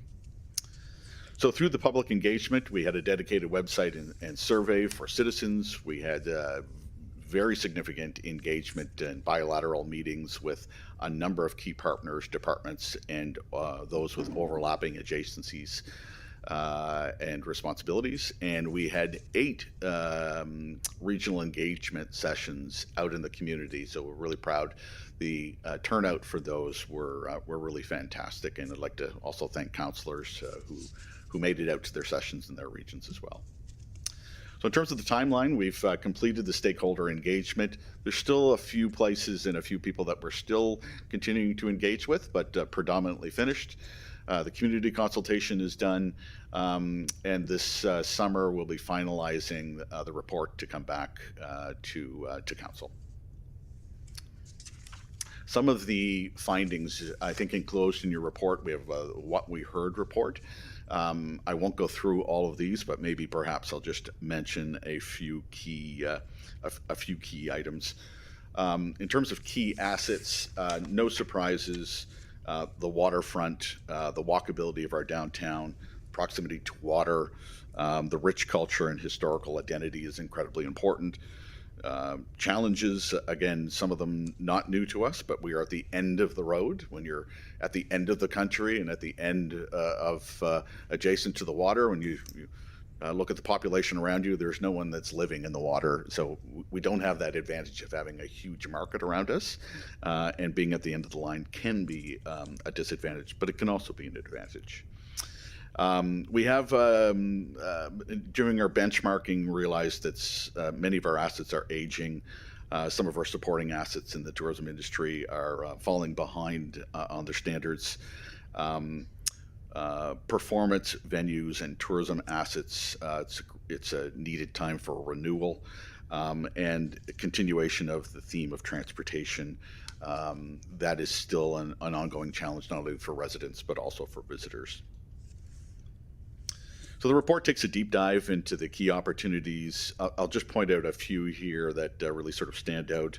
In terms of accommodations, we've had a lot of new hotels built in the community, and the accommodations has been growing, but it is not growing as fast as the demand. That's a good thing to have, but it also shows us that there are some constraints holding us back right now. That includes short-term rental regulations in rural communities. We've identified that as still a need for review. In food and beverage, from a culinary experience, we punch well above our weight in the country. Some of the challenges they're facing are still around labor and rising costs. In the area of music and festivals, we have a great partner network who really do work well together, but we have very much a reactive model where people will bring ideas to us and rights holders will come to us. We are really looking forward to having a forward-looking 10-year strategy that helps us turn that corner to being a little bit more proactive in that space. In terms of attractions, we do have an over-dependence right now on limited few attractions. Peggy's Cove and the Halifax waterfront as an example. As the industry continues to grow, we need to be thinking about extending the availability of space and things to do. And I think there's also very much a commercial opportunity within these as well. We need to be looking at dispersal of visitors. I'll give you a great example. As we see that over-tourism might be existing in one region, we have other regions who really desperately could be valuing this tourism. The 100 Wild Islands project and the opportunity to do some work into the Eastern Shore is a fantastic example of being able to disperse visitors to bring benefits to those communities as well. We've had some great successes in investment, like George's Island and the improvements to Peggy's Cove. As we look forward with some of the future recommendations, some of the things that are coming out, the opportunity for the Dartmouth waterfront in particular represents a significant opportunity to expand our offerings. Transportation, no surprise, we still have congestion, traffic issues. I've spoken about the car rental issues. In infrastructure, public washrooms is always the #1 issue that's brought up by residents and those that are in the industry. It's very challenging. You cannot take, for example, a bus out to the Eastern Shore simply because there's not enough washrooms out there to deal with the people that would be coming all at once. There are some policy areas around liquor, short-term rentals, motor coach, and again, managing the potential for over-tourism, which we're very interested in supporting. And of course, we work closely with both HRM staff as well as provincial staff on these recommendations. And other topics, retail is an incredible opportunity that we think we can maximize more visitation around. And we have opportunities to improve arts and culture broadly within many complementary projects. So just in closing, and I think it's worth stating again that our mission goes beyond just trying to grow the industry for the benefits of the industry. Our ultimate objective is to help build a stronger and prosperous community. We know that investing in ourselves as a place to visit also supports this as a place to live, a place to go to school, and a place to invest in. While we intend our marketing investments to have this halo effect, we know that the relationship between our travel industry and our community go much further. I'll give you an example. We'll bid on around 300 conventions or events annually, and we'll win about half of those. And of course, we do that with our partners, Events East and others. But those conferences that we're going after are not just benefiting us from visitors that are coming in. We are actually selecting the conferences that reinforce the industries that we're very good in here in Halifax: oceans research, battery tech. There's lots of opportunities to go after these conferences that help position Halifax as a leader in that space. And of course, it brings thought leaders from around the world here to our region. We'll work with the Halifax Partnership, for example, on investment opportunities when we know we have a C-suite coming in from a certain domain, and that has been working very well. Some of the examples include the upcoming International Association for Hydrogen Energy, Oceans 2024, and the National Convention on Ending Homelessness. So to recap, a strong visitor economy can not only bring direct economic spending, it can help us with some of our goals, establishing this is a place to live, study, and invest in. Oh, I thought I had a last slide, but that's fine. It's just the conclusion slide to thank this committee for your time, and we're free and available for any questions. Thank you very much, Ross. Vice Chair Steele. Thank you, Chair, and thank you for the presentation. I have a couple of questions. You mentioned about short-term rentals in rural areas, that we have work to be done. I assume you mean work for HRM to do or work for your organization? And the other question I have, and I'll give both questions just to make it more efficient. I've been hearing a little bit about Nova Scotians' attitudes toward our tourism partners, from our tourists from the U.S.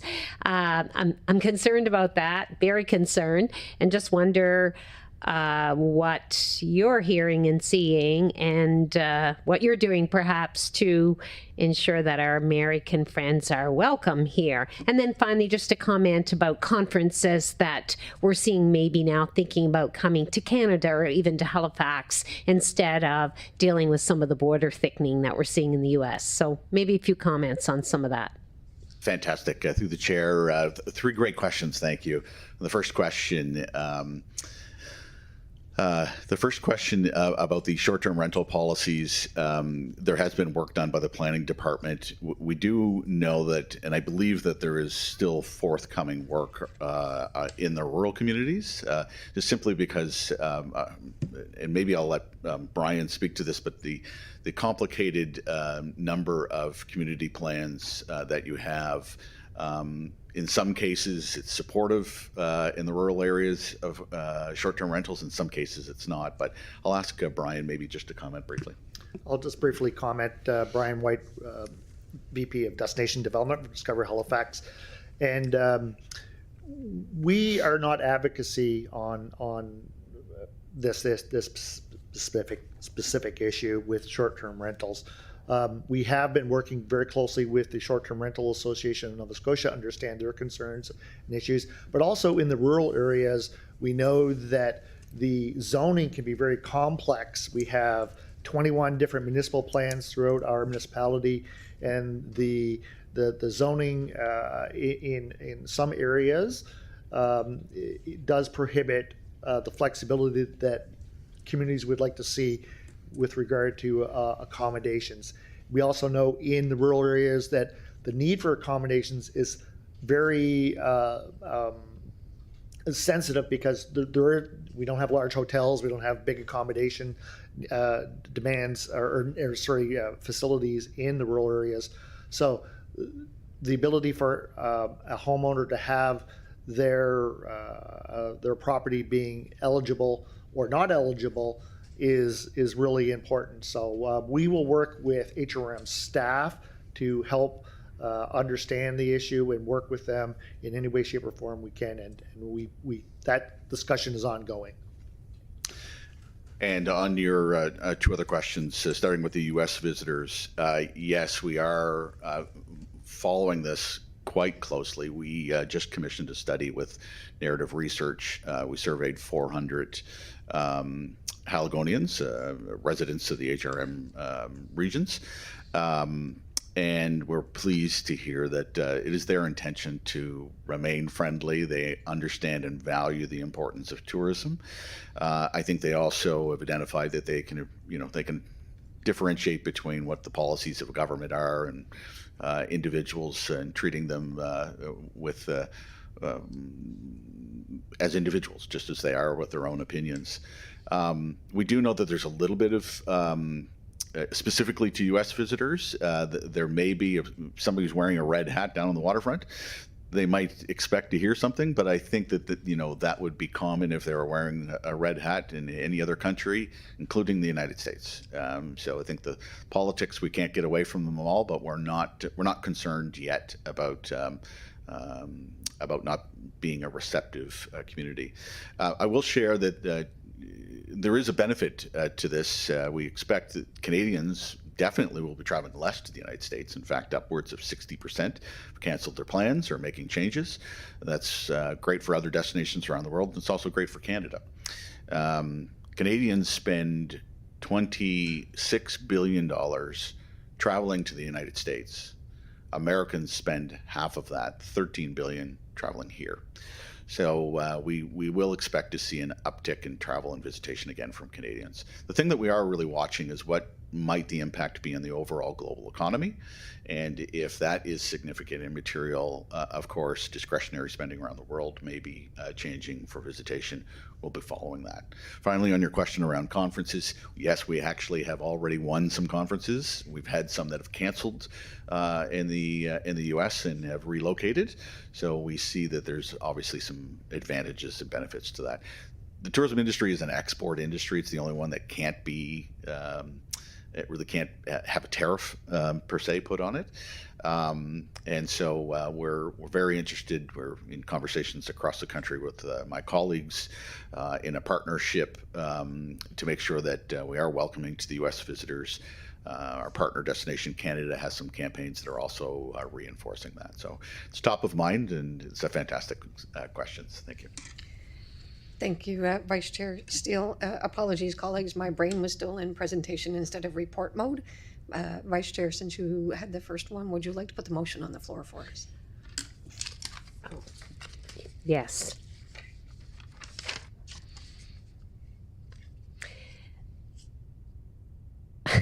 That the Community Planning and Economic Development Standing Committee received the report dated March 20, 2025 for information and receive a presentation from Discover Halifax regarding the Integrated Tourism Master Plan, and forward the staff report dated March 20, 2025 to Halifax Regional Council for information. Thank you. Seconder, Councillor Cuddle. Thank you very much, Vice Chair. Councillor Cuddle. Thank you, Madam Chair, and great to see you here. You know, those were great questions from Vice Chair Steele, but also some fantastic answers, and I always appreciate the deep dive you do in your respective industry and presenting that information to us. The stat around the $26 billion going from Canada to the U.S. versus the $13 billion from the U.S. here that's a shocking stat. I did not know that, and that really puts things into, for me, into a different perspective.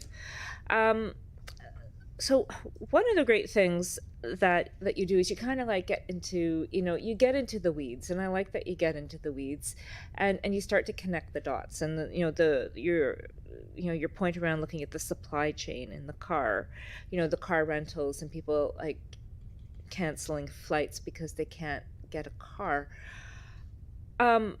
You're doing that work, but I'm really interested in how that communication works. I mean, obviously that might be something that, the airport might notice flights being canceled or visitation. Is it visitation numbers? Like, where does that information come from, and how do those dots get connected, and who does the follow up in trying to address these problems? Like that's a fascinating one, and one that seems solvable, but who does that? And on a similar note, you talk about transportation to key destinations like beaches. At the Transportation Standing Committee, we have a motion about looking at piloting buses to beaches. There's a staff report coming forward. I'm just wondering, are you aware of that? Are you being asked for input on that? Are you providing input? How does that work? Sometimes I feel that we have all these dots and they don't always get connected, and I'd love to know that you are being consulted about the beach bus, because it is a key component to tourism. Same with the bathrooms. That's something that gets discussed in planning. It's something that gets discussed in Park and Rec. It's a budget item. It's an implication. I look at in Spryfield, we have the Macintosh Run single track trails. When I'm back there in the summer, I randomly ask people where they're from. We have people coming, there's people from Quebec, there's people from Sackville, New Brunswick, there's people from PEI, there's people from across Nova Scotia who come for that. And I think that's fascinating, and I'm trying to get bathrooms. But it's very hard to get bathrooms. For those of us that want bathrooms, it's no easy feat. So, having this additional information and also looking for additional sources of funding to how to do these pieces, I think is critical when we can understand how strategies start to align. And it's not just about a bathroom in a park. It's something much greater than that. Thank you. Thank you very much, Councillor, and through the chair, on your questions about how do we do this follow up. And I think that the first question was an example of the car rental. One of the things I think we should all be very proud about here in HRM, there is a really great cooperative network of agencies that work together. in my experience, this is unique. It doesn't work this way across the country. I'm talking about the Economic Development Agency. I'm talking about the airport. I'm talking about the convention center. It is a real advantage here, and it's sincere. In that particular case, we do work with the airport on that particular issue. In fact, it was the airport that brought this to our attention. We do now have dedicated resources to support these types of initiatives. So this process of developing the plan is about identifying the highest priorities and then tackling them and going to work on them. In terms of our working relationship with HRM, it is fantastic. We work very closely. Of course, we report our contract reports through Parks and Rec, so we're in constant communication with Parks and Rec. That really supports our work around events and festivals, the destination development work.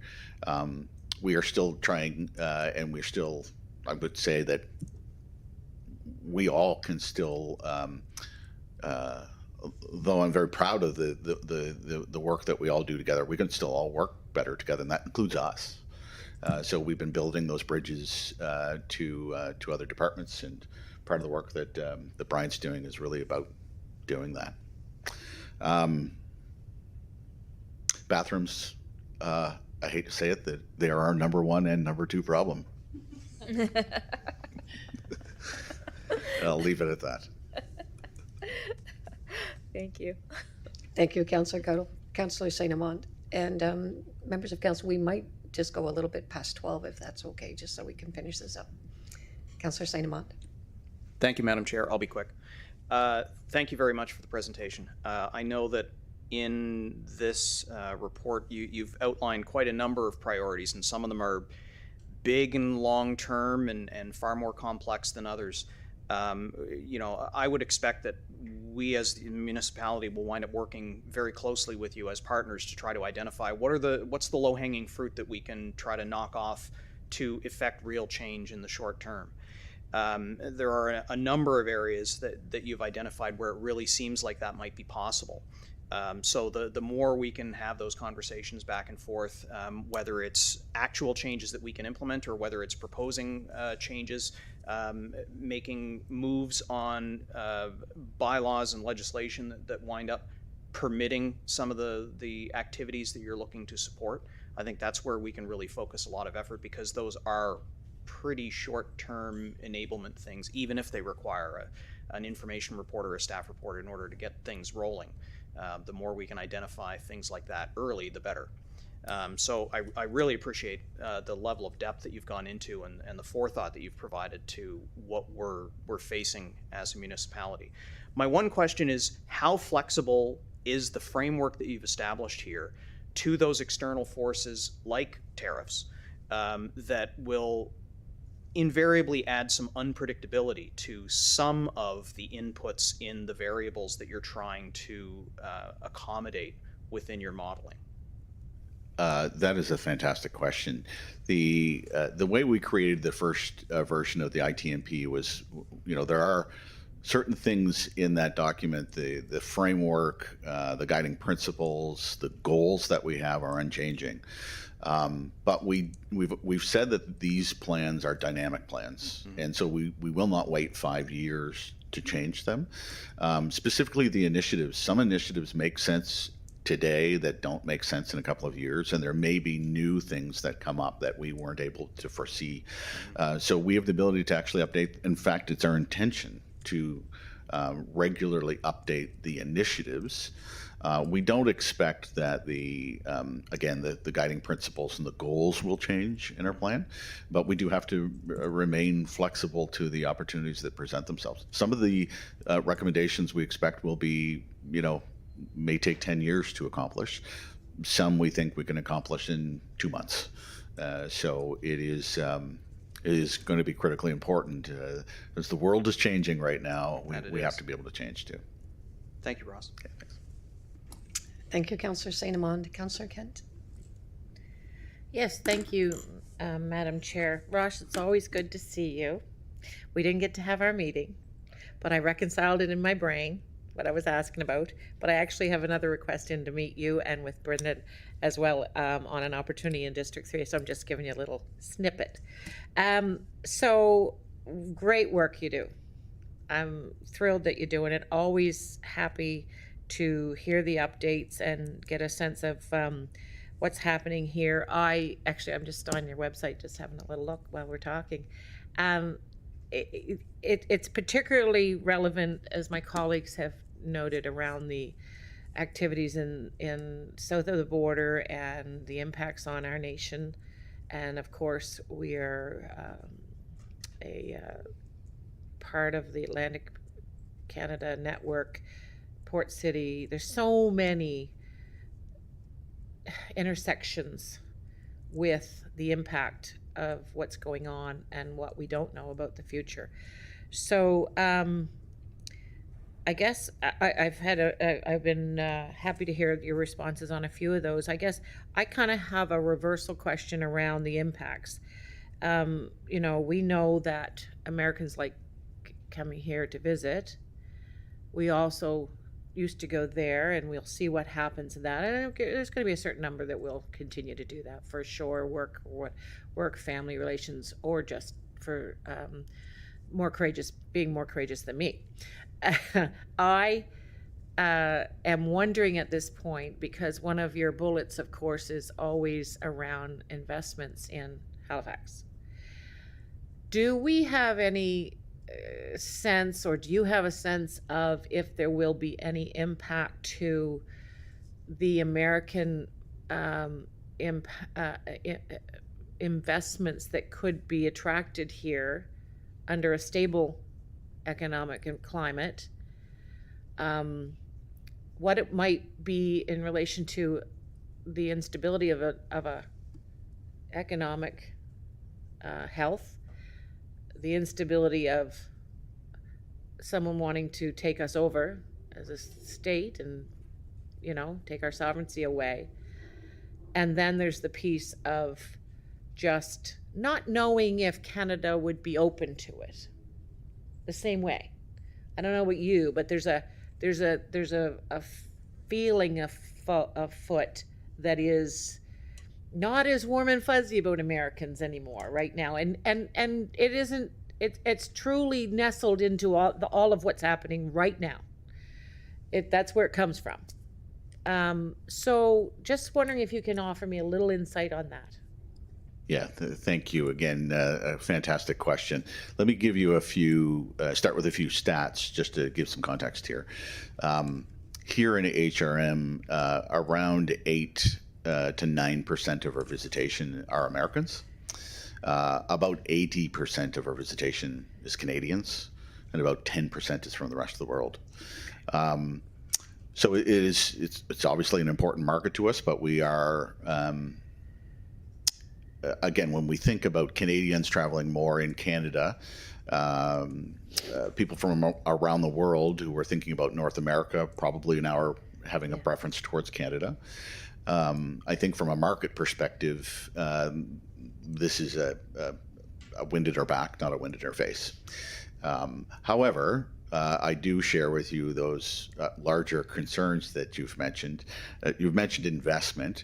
We wouldn't be so much worried about American companies not investing here, because it is largely SMEs, it's smaller businesses that really form and make up this industry. The larger investments like hotels, there's sufficient capital here in Canada, and I think the market dynamics will actually dictate whether that continues to grow, and we're very optimistic about that. And I think that travel, we often think of tourism and vacations, but the tourism and travel industry is much more. As we know, it's traveling for business. We do expect the business travel between the U.S. and Canada to be impacted. It is a smaller number for us.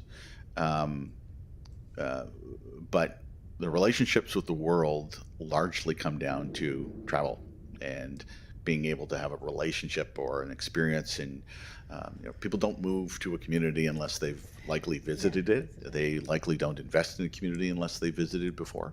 Except during COVID. Yes, exactly. Absolutely. I hope I've answered your question. Yeah, you have. Thank you. Thank you, Madam Chair. Thank you, Councillor Kent. Councillor Morse? Thank you. Thank you very much, Ross. I really love how your work is always so integrated with so many different partners and, improving the potential for tourism is always thought of how we can make it a life better for people living here as well. So I love that part of your work. I just wondered if you could say a little bit about Skift and why they were selected, and maybe some of the key things that they bring. You mentioned they have a global perspective and that sort of thing. What are the trends that they've identified, or what do they bring to this that maybe we didn't have before? And what are they telling us about what international visitors would like to see here? Fantastic, and thank you. Skift actually is a large global tourism consultants. They recently acquired a Vancouver-based company called 2031. Why is that relevant? Well, 2031 were actually the authors of the first ITMP report. They've had extensive experience, and the team that's been working on this have spent a lot of time in Halifax. The individual who's leading the file was the former CEO of Destination Canada. They know the country well, they know the environment well, they know the destination exceptionally well, but they also understand the global context exceptionally well. They've got a great partner here with Upland. Thank you, Brian. So we had a competitive process like we would with any major contract. The evaluation criteria and scoring was open and transparent for everyone, and they were the superior team, so we're delighted to have them. What type of findings? I think, again, going through the What We Heard report, you'll hear what we heard from obviously from citizens, but you'll see some comments also back from the consultants. A lot of things we've already known, but there are a lot of new things that they've opened our eyes to, and I think that'll be the next piece that comes out from a report as well. Okay. All right. Very good. Thank you. Thank you, Councillor Morse. I'd also like to add my thanks, Russ, for always coming and bringing us timely information and pertinent. So really appreciate your time. Thank you, Brian and Brendan. I'm so sorry that we didn't have any questions for you, but so glad you were here to be supportive. So is there a call for the question? All those in favor, please signify by saying aye, raising your hand. Opposed, nay. Motion is carried. Thank you very much, everyone. So now move on. In camera, there is none. Added items, we had none. Notices of motion. Do we have any notices of motion, colleagues? None? So seeing none, the date of our next meeting is May 15th, 2025. We'll ask for a motion to adjourn.